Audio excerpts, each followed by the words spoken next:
दोस्तों 9 साल पहले किडनैप हुई पूजा और अब 9 साल बाद अपने परिवार वालों से, अपने माँ बाप से मिली। ये न्यूज इस वक्त सोशल मीडिया पर बहुत ही तेजी से वायरल हो रहा है।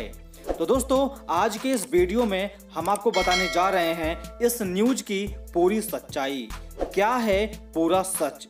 तो दोस्तों पूरी जानकारी के लिए आप इस वीडियो को पूरा जरूर देखिए।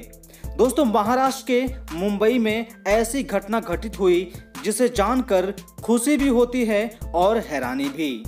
मुंबई में 9 साल पहले अगवा हुई बच्ची अब जाकर अपने परिवार से मिल पाई है।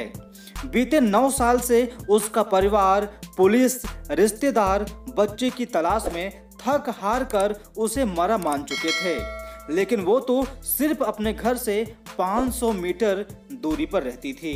दोस्तों साल 2013 की 22 जनवरी के दिन 7 बरस की पूजा गौड़ को किसी ने अगवा कर लिया था। घर वालों ने सालों साल उसकी तलाश की, लेकिन उनकी बेटी का कोई सुराग नहीं मिला। साल 2022 में पूजा 16 साल की हो गई और अपने परिवार से अलग हुए 9 साल बीत गए। उसे मालूम नहीं था वो कौन है, उसके माता पिता, उसके असली माता पिता कौन हैं और कहां रहते हैं। दोस्तों 9 साल पहले एक निसंतान आदमी ने 7 साल की पूजा गौड़ को अगवा कर लिया था। उसके कोई बच्चे नहीं थे तो उसने किसी दूसरे के बच्ची को किडनैप कर लिया, लेकिन जब किडनैपर का खुद का बच्चा पैदा हो गया तो उसने पूजा को नौकरानी बना दिया।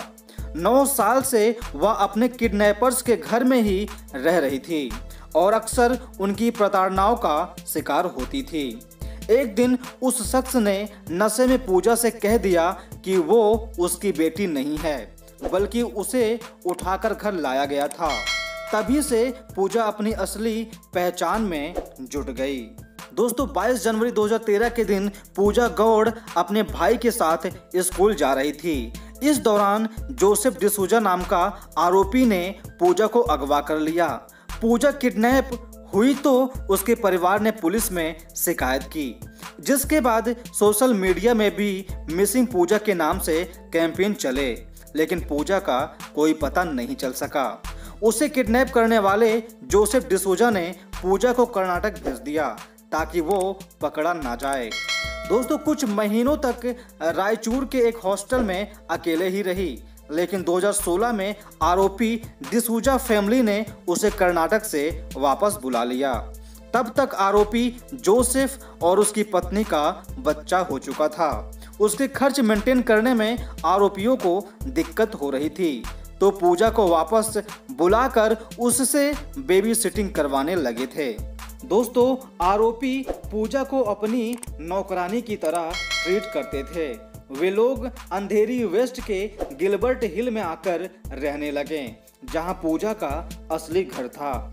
आरोपियों ने पूजा को सख्त हिदायत दी थी कि वो कभी घर से बाहर निकले तो किसी से कभी बात ना करे।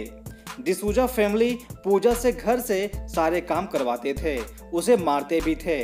पूजा को समझ में आ गया था कि ये दोनों उसके माता पिता नहीं हैं, लेकिन वो दोनों से इतना भयभीत थी कि भागने की हिम्मत भी नहीं कर पाती थी। दोस्तों जिस घर में पूजा आरोपी डिसूजा परिवार के बच्चों की बेबी सिटिंग कर रही थी, वहीं रहने वाली एक हाउस हेल्पर ने पूजा की मदद की। पूजा की कहानी सुनने के बाद उसने गूगल में मिसिंग पूजा, मिसिंग गर्ल और डिसूजा परिवार का नाम सर्च किया और गूगल में 9 साल पुरानी मिसिंग पूजा संतोष गौड़ से जुड़े सभी पोस्ट सामने आ गए। दोस्तों पूजा ने अपनी बचपन की फोटो देखी तो उसे सब याद आ गया। उसे यह भी याद आ गया कि जिस जोसेफ डिसूजा को वो अपना माता पिता मानती थी, वही उसका किडनैपर था। गूगल में मिसिंग पूजा के पोस्टर में 5 नंबर थे और जिसमें से 4 बंद थे और एक चालू था। वो नंबर पूजा के असली घर का पड़ोसी रफीक का था। दोस्तों रफीक से बात हुई तो उसे विश्वास नहीं हुआ।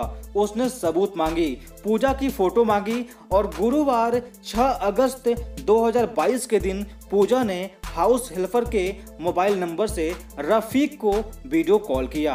रफीक ने यह जानकारी पूजा के असली माता पिता को दी और उन्होंने यह बात पुलिस को बताई। दोस्तों, पूजा का परिवार और पुलिस अगले दिन वहीं पहुंचे जहां वह बेबी सिटिंग का काम करती थी। पूजा घूमने के बहाने घर से निकली और 22 जनवरी 2013 से बिछड़ चुकी पूजा 6 अगस्त 2022 की शाम 8:20 पर अपने मां बाप से मिली और दोनों लिपट कर खूब रोए। दोस्तों, पुलिस ने जोसेफ डिसूजा और उसकी पत्नी सोनी के खिलाफ अपहरण, मानव तस्करी और गैर कानूनी मजदूरी समेत कई धाराओं के तहत केस दर्ज किया। जोसेफ डिसूजा को गिरफ्तार कर लिया गया और सोनी को हिरासत में इसलिए नहीं लिया गया क्योंकि उसकी 6 साल की बच्ची की देखभाल करने के लिए कोई नहीं था। अब पूजा का मेडिकल टेस्ट होने के बाद उसे बाल कल्याण समिति में पेश करके उसे उसके असली परिवार को सौंप दिया जाएगा। दोस्तों, मुंबई पुलिस की एक टीम कर्नाटक गई है जहां पूजा को हॉस्टल में रखा गया था। तो दोस्तों, 9 साल बाद मिली पूजा गौड़ की ये है पूरी कहानी। दोस्तों, आपके क्या विचार हैं आप कमेंट करके जरूर बताइए। और हाँ, यदि आप चैनल पर नए हैं और अभी तक चैनल को सब्सक्राइब नहीं किए हैं तो इस वीडियो के नीचे वाले लाल बटन पर क्लिक करके चैनल को सब्सक्राइब करके साइड में बेल आइकन पर भी क्लिक कर लीजिए। बाकी दोस्तों, नेक्स्ट वीडियो मिलते हैं नेक्स्ट टॉपिक के साथ। बाकी तब तक के लिए आप सभी का अपना कीमती समय देने के लिए बहुत बहुत धन्यवाद।